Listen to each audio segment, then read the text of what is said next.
I do business different here. He said, you sign it right here or not. Oh, I choose not, motherfucker, because it's something in that contract that you don't want me to understand, bitch. Okay? Hello, black hole.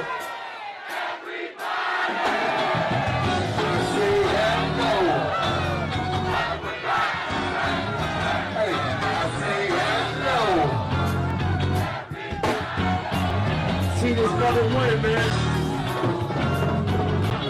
Hey, hey, look, what is your win, babe? What is your win, babe? What is your win, babe? Well, hello there, love bugs. Hello there, fellas. If you have not already done so, please remember to like, share to Facebook, subscribe, and visit uptopbeauty.com. Today's lookies would be our ultimate animal print turban, Miss Chi Shades, and our Lupus wood bangle bundle. So you know that I have a family member that is dealing with breast cancer right now. That's why I created the survivor bundle. That's so, like, you know, my sister has lupus, okay? And for those of you who know, it attacks organs, and man, bruh, lupus, put it this way, they could replace your organ and the lupus would attack it again. Also, my mom died of heart disease. I will be creating a red for heart disease wood bangle bundle soon. So I'm gonna put that on sale soon. But today we're going to be highlighting the lupus bundle medium large. Like I said, I think I want to keep the small medium because I find when I'm in a mood, you know, when I'm feeling down and depressed about the things that I cannot change, I create. Now, let's continue talking about Duke Fakir's I'll Be There. My life with the... At that time, Motown had only been around for 2 or 3 years, so the review wasn't what it eventually grew to be. Still, the Marvelettes had already scored a hit. Martha and the Vandellas had a hit. Murray Wells and Marvin Gaye were also on the bill. Watching the show that night, we were so impressed that someone would package a show with young Detroit artists and put them in the spotlight. But dig this. Remember that that they gave Motown a while back? I don't want to mess with the Motown. The Motown ain't what we want. We want to be able to sing to every color, not just the blacks. The Four Tops was like, answer no. I don't like their reputation. From what I hear, they don't treat their young people right. No. Now, at the Motown Review in New York on the Apollo stage, they like, dang, all them young people from Detroit, I wish we were up there. Dang, we fucked up. Yeah, okay. While we were singing on The Tonight Show in New York, Gordy was watching TV in Detroit with his director of A&R, William Mickey Stevenson. Damn, man, Barry had said to him, I always liked the Tops. I love them, singing those old standards. I don't have nobody in my stable like that. Stable? Stable? Don't you use that terminology with pimping and hoeing? Can you can't say my company? Do you know how to get in touch with them? Yeah. Mickey told him, we're great pals. We were in New York just finishing up our Riverside recording when Mickey reached us. Both Obi and I had known Mickey as a successful songwriter, producer, and the man who had organized Motown's legendary in-house band, the Funk Brothers. Now he was doing artist development. We were amazed when he told us, man, Barry wants you all. Sounds like he wants y'all bad. Later, we learned he had been following our careers. He described his impression of us, smooth, classy, and polished. They were big stuff. I could see how loyal they were to each other, and I knew they would be the same way to me and Motown. You know why?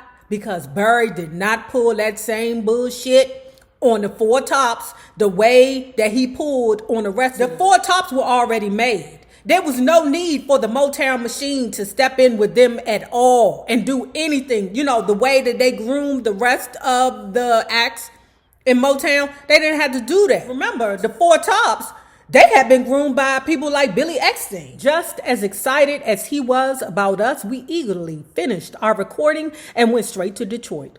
2 days later, we drove over to Hitsville, an ordinary looking house on West Grand Boulevard, a few blocks down from the General Motors headquarters, which Barry Gordy had transformed into his mega recording company. Up in Barry's office, he gave us a wonderful greeting.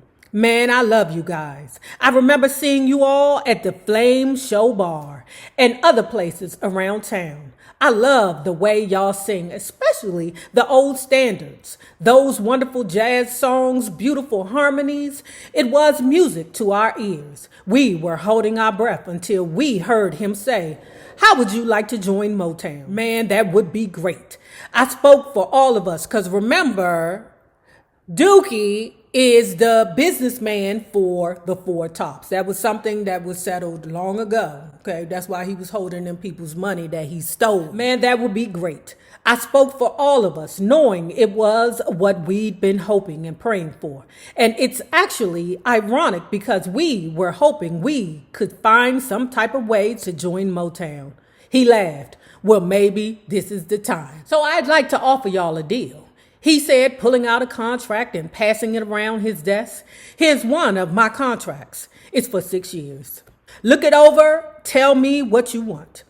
It was obvious he meant look it over right now while we were sitting there. Shoot, that's how they get all you niggas. They want you to look it over right now, knowing damn well that the writing is gibberish to you. You don't understand what the heck is going on. I need a lawyer, brother. I paused. Having gained 6 years of experience acting as the Top's unofficial spokesperson, handling most of the business. Well, what we'd like to do, Barry, I said, knowing that the Tops would back me up, is take the contract home and study it a little bit. Oh, no. No. You can't take these contracts out of the Motown. You can't do that. Oh, no. Because you might find out that I'm full of shit. Don't forget, Barry Gordy did not do to the Four Tops what he did to the rest of them girls and boys at the Detroit, okay? The only people who did not get shuzzed over was the Smokey Robinson. Who else, y'all? Who else still had money after they left Motown? The Smokey Robinson.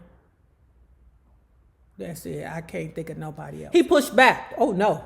He said, I never let my contracts out of my office. I don't do that. I was pretty confident in negotiating. So I said, Barry, you know that we've signed a couple of record deals, but we always have to look it through and see what's in it. It's business, you know. I could tell he wasn't used to this kind of exchange with his artists. That's why he didn't pull that shit on the Four Tops. Well, I do business different here. He said, you sign it right here or not. I choose not, motherfucker, because there's something in that contract that you don't want me to understand, bitch. Dookie says, look, what I think that you worried that we're going to take it to an attorney. Okay, that's not what we're going to do. We just want to take it home, read over it together, and come to an agreement. Okay. He thought about it a minute. He cussed a little, almost angry. Okay, man, I don't usually do this kind of shiz. You can bring it back tomorrow. What concerned us most was that there was no mention of an advance upon signing, which was something we needed and had to address. So pause, okay? We got the Four Tops sitting around trying to read and understand the contract. They don't understand it. But what they did understand that there was nothing there about a signing bonus. The Four Tops are having their concerns about joining Motown, because after all, it's the Motown. And Motown was dirty to his, second wife. He was dirty. He got his second wife locked up. Let's not forget that. Okay, so we know that he old dirty dick. They looking at each other like, I don't know. Now we got Dookie. Dookie is like, listen, I know everything is crazy, but this is Detroit. This is Motown. I got a good feeling about this. I think Berry Gordy got our back.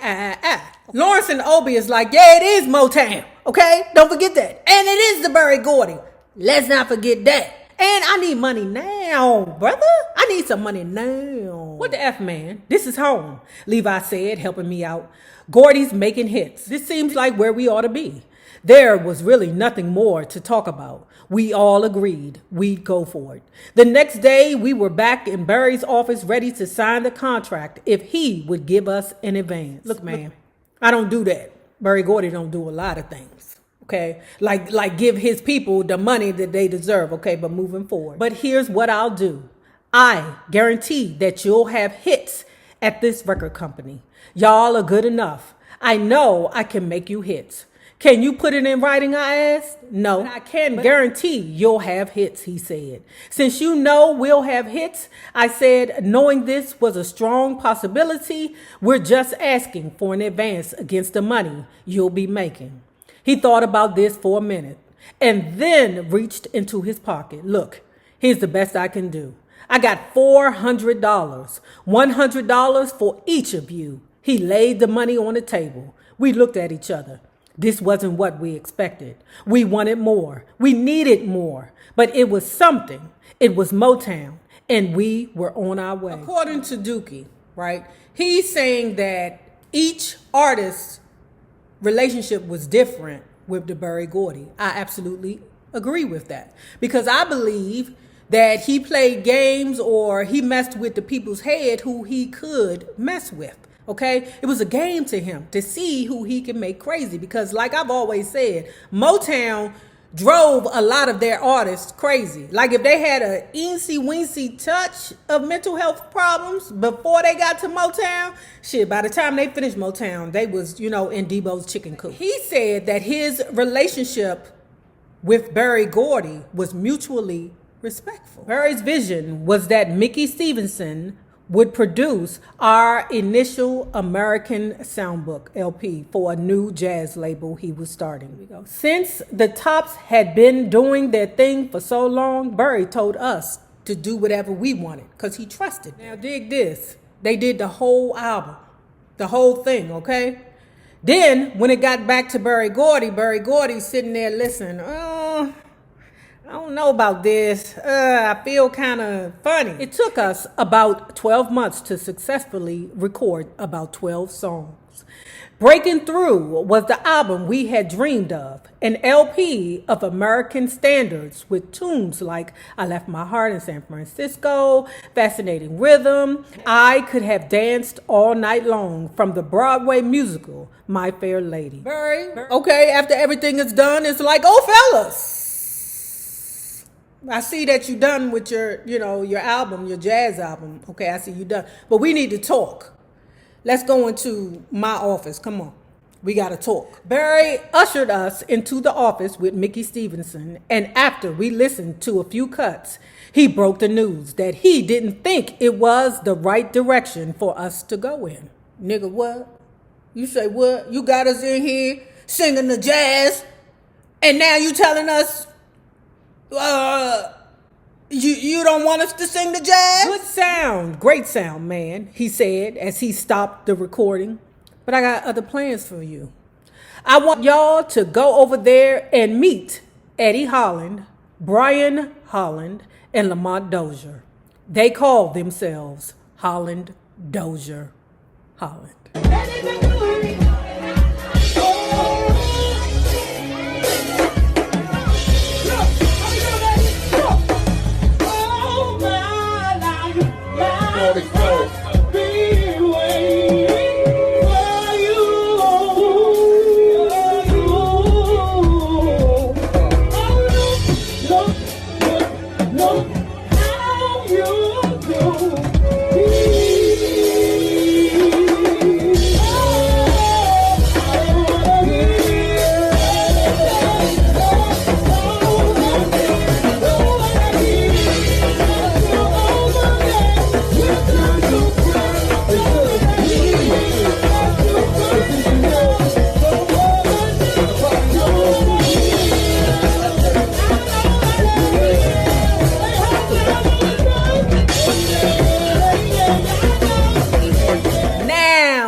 already done so, please remember to like, share to Facebook, subscribe, visit Uptop Beauty, check out our ultimate animal print turban, our Miss Chi Chi shades, and our lupus bundles.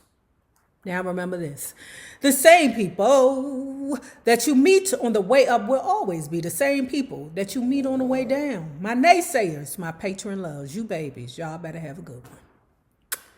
Peace.